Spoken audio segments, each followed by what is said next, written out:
Hey everybody, I'm Dewey Hatcher with Hatcher Realty. I've helped buyers and sellers of real estate for over 20 years, and today I wanted to go over the 10 mistakes buyers make whenever they're buying vacant land. So the first thing is actually walk the property like I'm doing now, and not just in great weather. You may want to see how it does after rain, see what kind of debris is on the property, that kind of thing. Don't just trust a map or buy sight unseen without at least walking the property. The second thing is don't overpay. You need to know what similar properties nearby have sold for. Either have an agent pull comps or have an appraisal done. Spending a few $100s can ultimately save you thousands. And a good agent knows how to do that in just a few minutes. So they'll actually do it for free. We do it all the time. We pull comps and show people like what stuff sold for to verify, kind of to support our pricing and to verify what they should pay. The third thing is get a survey. Um, Sellers always tell us they know where the property lines are, and they're usually pretty accurate, but it's just cheap insurance to pay for a survey and then you know exactly where it is. I get them to mark it and then it's there, it's there permanently, and then you'll know exactly where the marker is. The fourth thing is check the property for wetlands.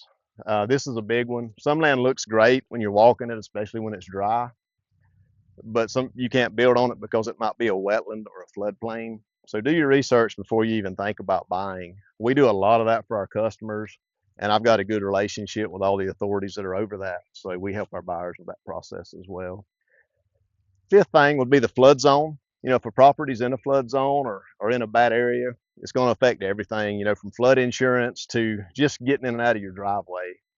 And that does affect value. So that's something else to look at whenever you're buying. Sixth thing would be deed restrictions.